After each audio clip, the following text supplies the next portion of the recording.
Oke, kita tunggu sebentar ya. Insya Allah beberapa menit lagi kita mulai.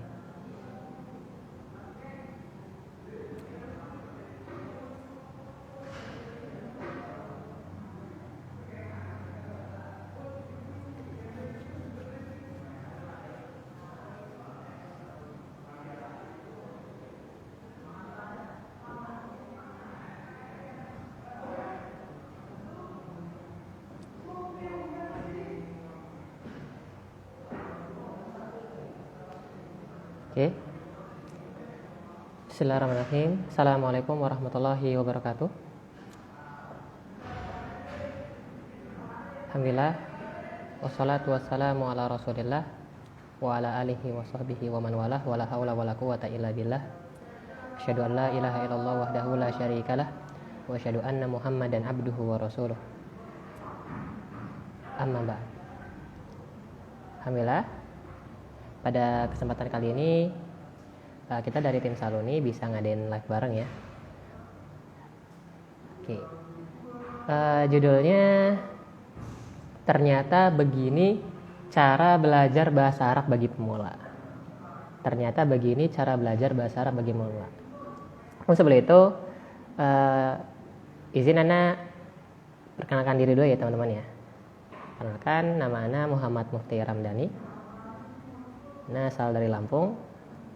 Sekarang sedang menempuh kuliah online ya di Universitas Islam Madinah. Alhamdulillah sekarang sedang menempuh semester 1. Sekarang diizinkan dari tim Saloni untuk bisa sharing gimana sih cara belajar bahasa Arab. Bisa sharing dari pengalaman pribadi. Dulu mengenal bahasa Arab tuh waktu SMP karena mondok ya. Jadi mondok.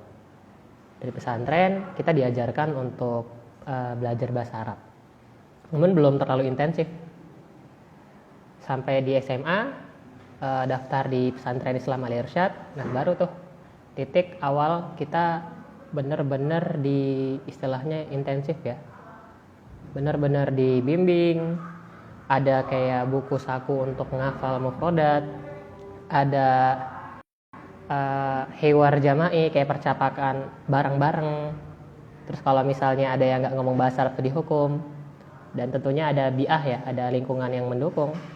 Guru-gurunya ngajar pakai bahasa Arab itu benar-benar ngedukung banget proses dalam kita belajar.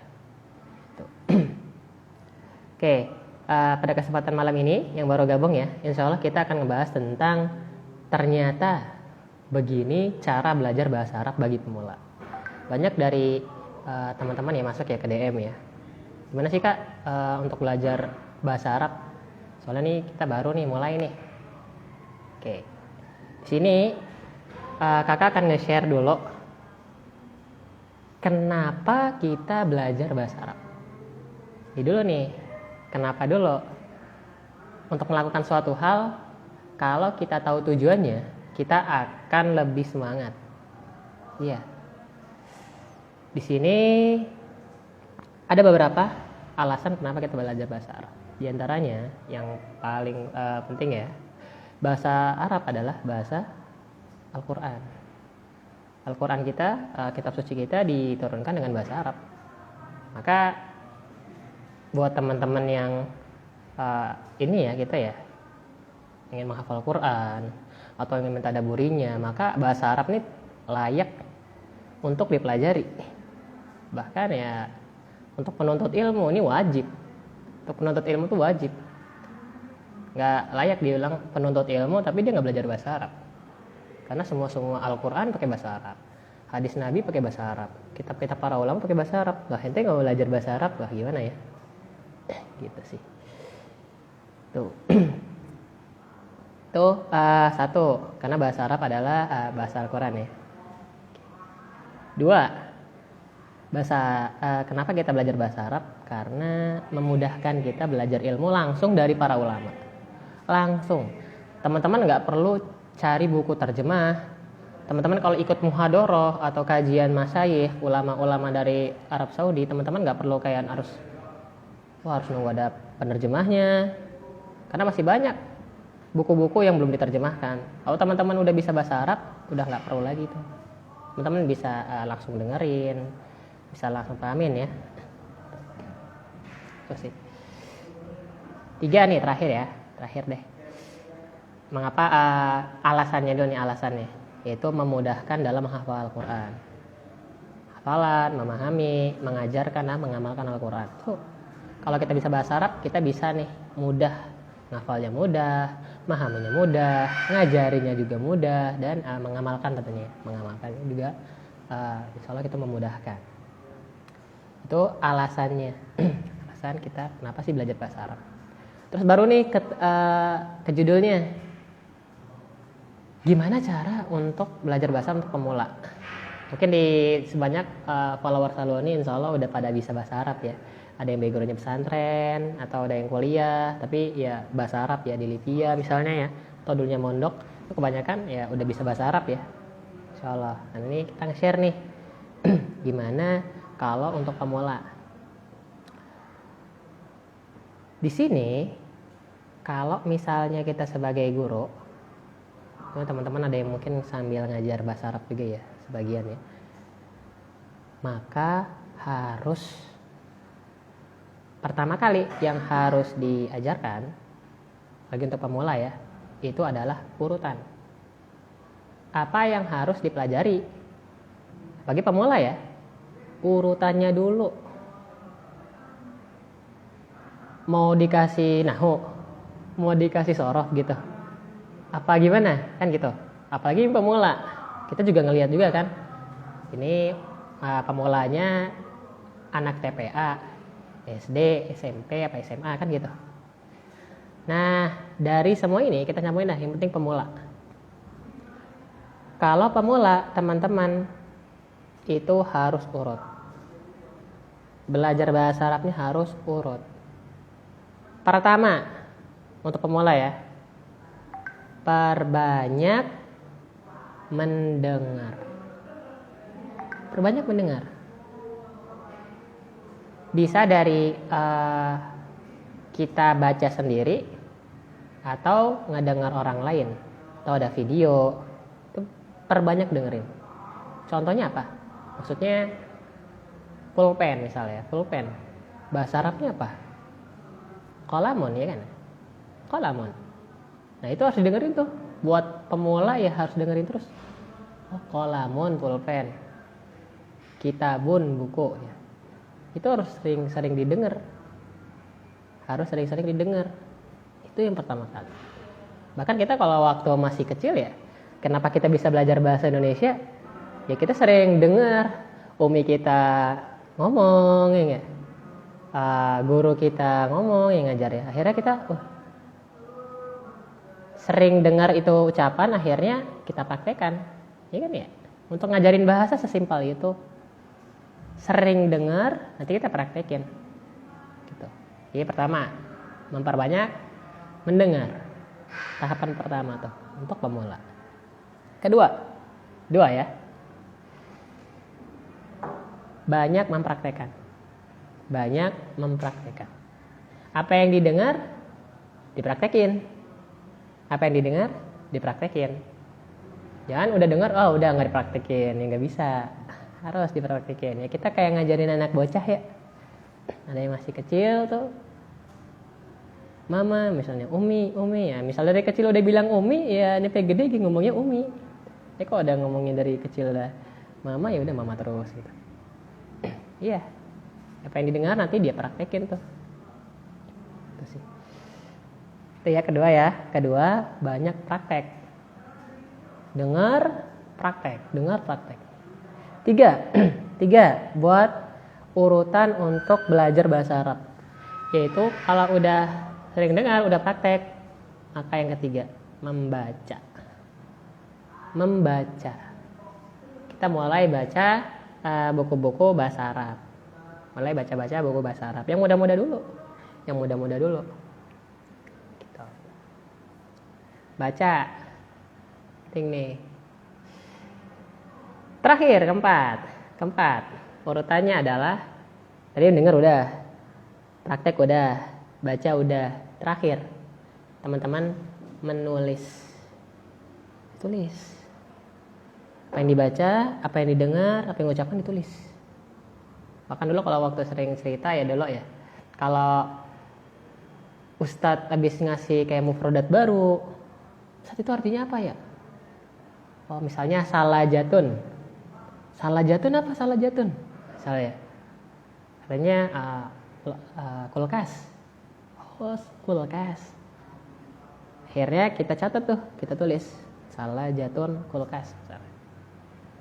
Nah ini ngaruh banget, benar aja. Apa yang didengar, apa yang diucapkan, apa yang kita baca, kemudian kita tulis, itu kuat banget. Dan ini memang tahapan belajar untuk pemula. Gitu. Dan harus urut, teman-teman urut.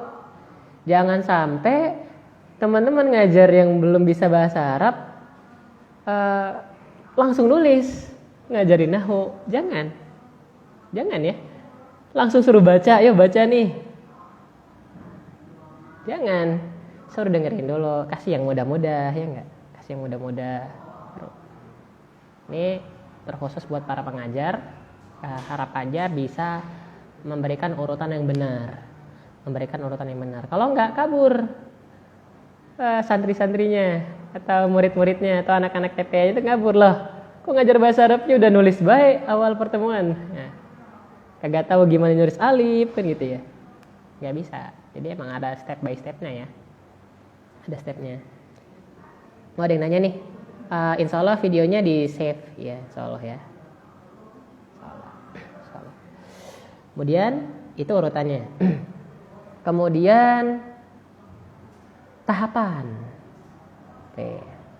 Ini mungkin Anda juga waktu beberapa minggu yang lalu mungkin belum tahu tuh bedanya urutan sama tahapan. Urutan sama tahapan ya. Kalau urutan itu kayak lebih kayak anak tangga. Teman-teman ini tangga pertama, tangga kedua, tangga ketiga. Tapi kalau tahapan nih ya, tahapan itu kayak muatan di setiap anak tangga. Jadi kalau misalnya kita lagi di tahapan mendengar, di urutan mendengar, tahapannya apa aja? Gitu. Kalau kita lagi di urutan membaca, kira-kira tahapannya apa aja sih? Kita lagi di urutan menulis, tahapannya apa aja? Nah, di sini ya. Ini penting nih buat teman-teman yang mau jadi mau belajar sebagai pemula atau pendidik. Tahapan dalam belajar. Pertama, kalau teman-teman lagi pemula mendengar lagi tahap di urutan mendengar ya. Tahapan pertama, dengarlah dengan hal-hal yang mudah atau sering dipakai setiap hari. Contoh kita masih siswa ya, santri. Ya paling ya kalau nggak di kamar, kelas ya kayak gitu ya. Kamar, kelas, masjid. Ya udah, itu tuh yang harus diulang-ulang. Yang di kamar contohnya ada mufrodat ghurfatun, ya, misbah, misalnya ya, miknasatun. Nah, itu yang harus dengarkan terlebih dahulu. Yang harus dihafalkan dulu, yang dipraktekkan itu. Jangan yang langsung sulit-sulit ya. Gak bisa. Itu dulu atau tahapannya. Dengarkan yang hal-hal yang sering diulang-ulang. Kalau misalnya percakapan, udah praktek ya teman-teman nih. Percakapan, maka ya kalau kita lihat di buku-buku tuh memang sudah disusun sistematis. Pasti tentang pengenalan, tahiyat, atau ta'aruf.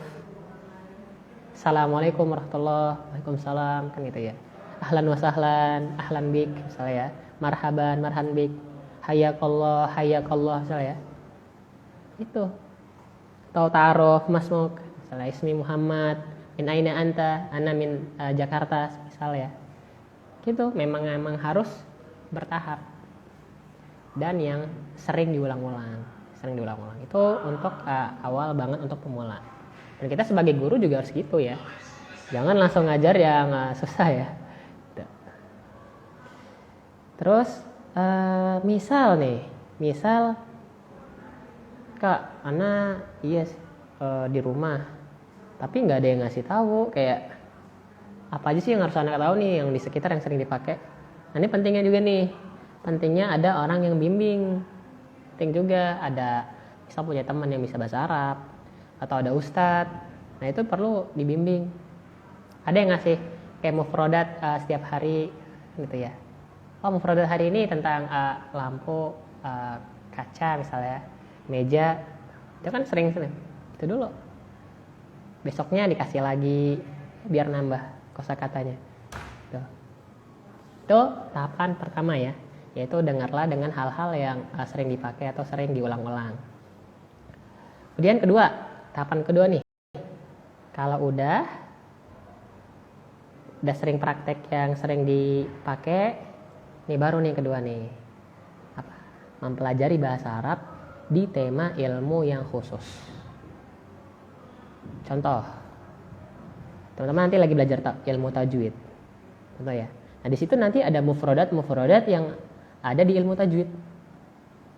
Teman-teman lagi belajar misalnya ekonomi syariah ya, yang lagi kuliah di IPIA ya. Nah itu nanti ada mufrodat tersendiri. Nah cuman ya itu tahapan tuh nanti kedua ya, terakhir. Teman-teman ya harus mulai dulu yang pemula dari yang sering diulang-ulang, baru ke tema khusus. Karena tuh mufrodatnya udah tinggi-tinggi ya, udah sulit-sulit gitu. Jadi memang urutannya seperti itu teman-teman semua. Oh ya sebelum ini ya, kalian nyintin ya. Jadi kalau misalnya ada pertanyaan silakan ditanya aja. Nanti ada pertanyaan yang menarik bisa dapat hadiah ya.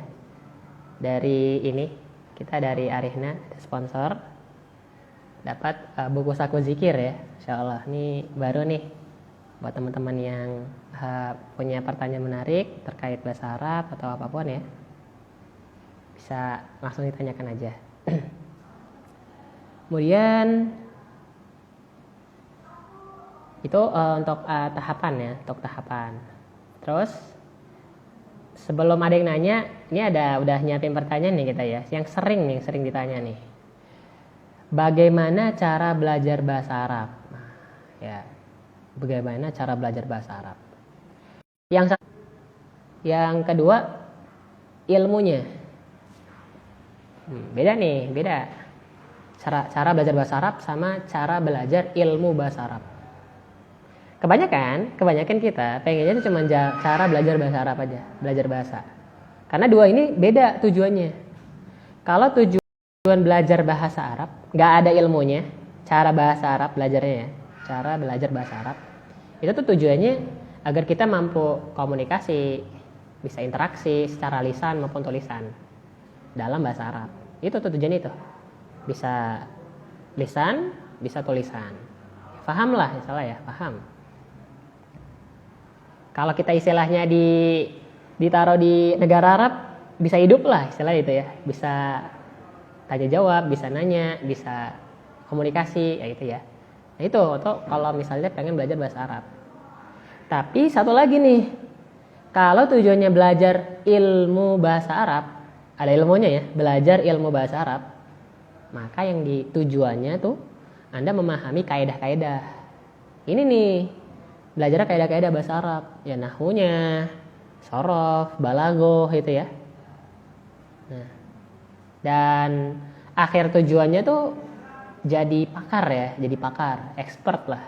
Atau kalau orang dulu dikenalnya nuhat ya, ahli nahwu. Itu kalau pengen belajar ilmu bahasa Arab. Gitu. Tapi kebanyakan kita ya pengennya belajar bahasa Arab ya, bisa komunikasi lisan, dengar paham, terus bisa nulis, bisa baca ya. Tuh, nggak terlalu plek ke kaidah-kaidah. Tuh bedanya. Kemudian ada pertanyaan menarik ya. Misal mana dulu, percakapan atau kaidah? Nah ini ya sering nih ya. Belajar nahwu shorof dulu atau praktek langsung Ustaz? Sering nih. Bahkan bisa dijadikan topik untuk debat ya.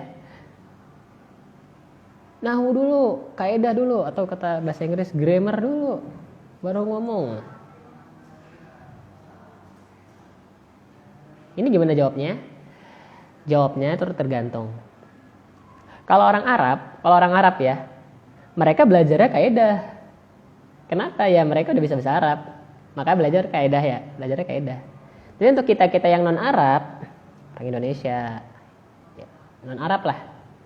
Ya kita harus bisa itu ya mampu dulu, mampu mendengar yang baik, ya bisa nulis, ya berbicara, ya dari itu baru kita belajar kaidah.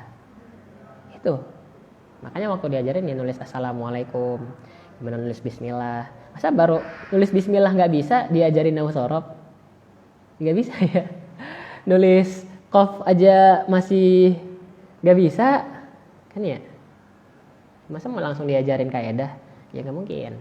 Maka ini dulu, ini wajib nih buat teman-teman yang jadi guru ya. Tuh, tahapan-tahapan turutan itu penting. Jadi jangan sampai kita memaksakan hal-hal yang sulit bukan pada tempatnya. Yang tadinya ilmunya baik, malah nggak masuk ya, sayang, nggak manfaat. Gitu. Dan lagi, oh iya ini ada yang DM nih, Masya Allah nih.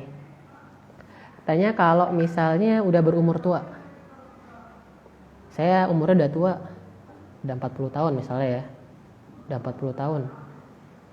Telat gak sih kalau mau belajar bahasa Arab? Misalnya ada Umi atau Abi ya pengen belajar bahasa Arab, tanya, telat gak sih? Oh gimana tuh jawabnya tuh? Ada yang bisa gak tuh jawabnya? Kira-kira telat gak? Orang belajar tapi di usia tua. Gimana nih? Bisa jawab gak nih? Kalau dianalogikan gini teman-teman. Kalau dianalogikan ya, kalau kita permisalkan, contoh nih udah malam ya. Teman-teman pulang malam, pulang jam 12 jam 11 misal. Terus lupa makan. Pertanyaannya, jam segitu langsung makan atau nanti pagi tidur dulu dah, nantilah hanya. Atau langsung tuh. Kan ya ini ya. Tergantung kan? Sekali lagi tergantung, setiap orang beda-beda kan ya. Setiap orang beda-beda. Maka kalau ditanya, oh udah tua, telat gak sih? Ya tergantung. Jawabannya tergantung lagi, tergantung kondisi. Bapak butuh gak? Misal ya, yang nanya yang misalnya udah tua, semisal Anda butuh, maka kalau butuh nggak ada kata terlambat. Kalau butuh nggak ada kata terlambat, teman-teman semua. Tapi kalau misalnya Anda tidak butuh, di umur 20 tahun pun, masih muda, masih SMA, masih kuliah, kalau nggak butuh nggak bakal belajar bahasa Arab. Nggak bakal. Makanya waktu di awal yang disarankan waktu di ini live pertama ini kan, kenapa kita belajar bahasa Arab ya, ada kenapanya, alasannya. Dari itu sebagai motivasi kita sebenarnya, yang menjadikan kita butuh untuk belajar bahasa Arab. Jadi kalau misalnya nggak butuh ya di usia kapanpun kita mungkin akhirnya nggak bisa belajar bahasa Arab gitu. Jadi kalau misalnya butuh nggak ada waktu terlambat ya, insyaallah bisa disupport sedikit demi sedikit. Kan namanya pemula ya, nggak mungkin misalnya langsung diajarin susah-susah. Bisa insyaallah.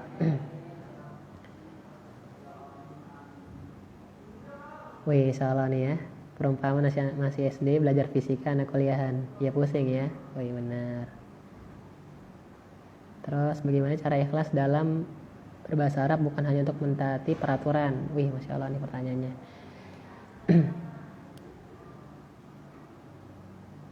Iya ya, kalau di pesantren atau di lembaga misalnya ada kita ikut lembaga kursus, katanya ada peraturan-peraturan ya, wajib bahasa Arab. Nah ini nih, awal-awal untuk dalam pendidikan apapun itu pasti atau memulai habit baru perlu adanya paksaan, teman-teman semua ya, perlu adanya paksaan. Karena ini kan sesuatu yang dari kita sendiri tuh nggak mau, benar aja. Coba kalau kita dari kecil nggak dipaksa sholat, mungkin sampai detik ini kita nggak sholat loh. Iya, awal-awal tuh berat teman-teman semua. Awal-awal tuh berat untuk menghidupkan kebiasaan, apa itu kebiasaannya baik ya, itu berat banget. Butuh adanya paksaan, butuh adanya komitmen, ini gitu. Maka diantara lembaga-lembaga sekolah pesantren itu ngadain harusnya peraturan, nggak ngomong maju, salah ya, hukuman gitu ya. Kayak emang penting itu sistem seperti itu, masya Allah. Kalau enggak ya nanti akhirnya